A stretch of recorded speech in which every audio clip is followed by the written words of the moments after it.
The Africa Leaders Summit happening this week in Washington, D.C. Leaders from across the continent of Africa that have joined with policymakers and others in D.C. to talk about several different issues: the future of U.S. Africa trade relations, investment, strengthening this partnership when it comes to food security and also inclusive growth through technology, and a whole lot of other conversations have been happening this week. And joining us covering it all is our Real Times Media staff writer, Sherri Kolade, who joins us from D.C. Sherri, good to be talking with you. Give us an overall view of the Africa Leaders Summit and what you've captured so far.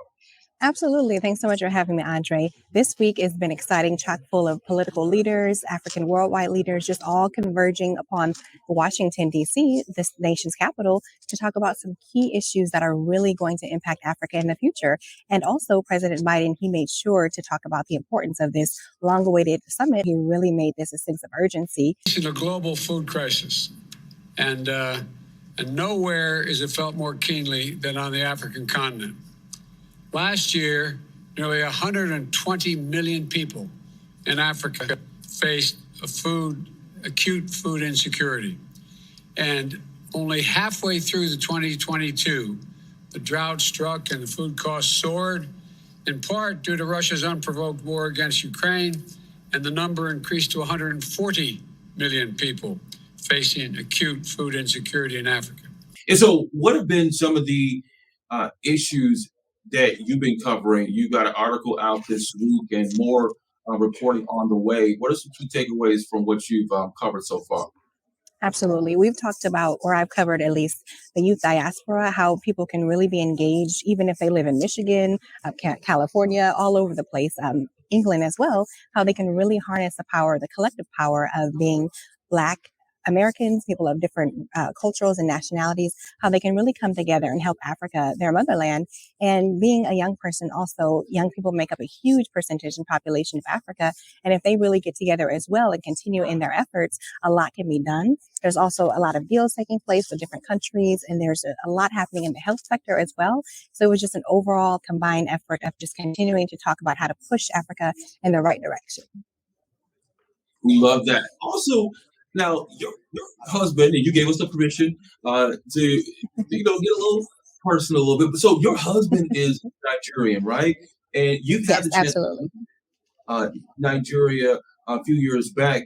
Talk to us about a little bit your visit there, and also compared to the importance of this summit when it comes to investing in Nigeria and some of the key things that it needs. Absolutely. And it's funny that you mentioned that, because we went in 2014, and that was the same year that the first summit took place. And it's just an interesting take on that, because when we went, I was overwhelmed with the beauty and the heat. It was a lot of heat, lost a couple pounds, but also just the landscape. But also, I was really impacted by the levels of poverty, different levels that I saw. And we think homelessness is bad here. And although it is, and there's no taking away from that, but when I went there, people were in the gutters. They were just, some of them had just deep poverty. And it was a lot to take in, and it was a lot regarding infrastructure needs that needed to be happening. There was some of the roads that were not always well. But so with the rich lavishness, there's just a juxtaposition there of their wealth, but also some of the issues financially that needs to be addressed. And coming to this summit, being able to see that those needs are being taken care of and at least discussed, it's a good push in the right direction for sure. There's a lot of things happening in DC this week. I mean, I hear all the holiday parties. Where's the moose? Are you tracking where Biden's hanging out these days?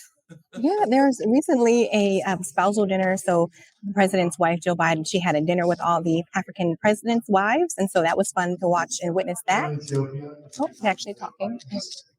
So there's just been different happenings. The place that I'm actually staying at 5 minutes away from the White House, there are barricades and there's heavy military presence, of course, to keep the elected officials safe, local and abroad. And there's been protests. I've been hearing people say that there's just been some injustices done to different countries, and they just really want retribution and rather just, payment for what's going on, the atrocities happening. So there's been a lot of just different things between a daily COVID test and the protest. There's been a lot to take in for sure. Now, for people who don't know, you're based in our Detroit media outlet for Michigan Chronicle. Yes. So in your trip to DC, you were on a plane and you saw the lieutenant governor. I did, yes. He was actually going to be headed to a White House party for Vice President Kamala Harris. She's having a Christmas party. I was not on the list, and that's okay this time. But yes, he's having fun out here.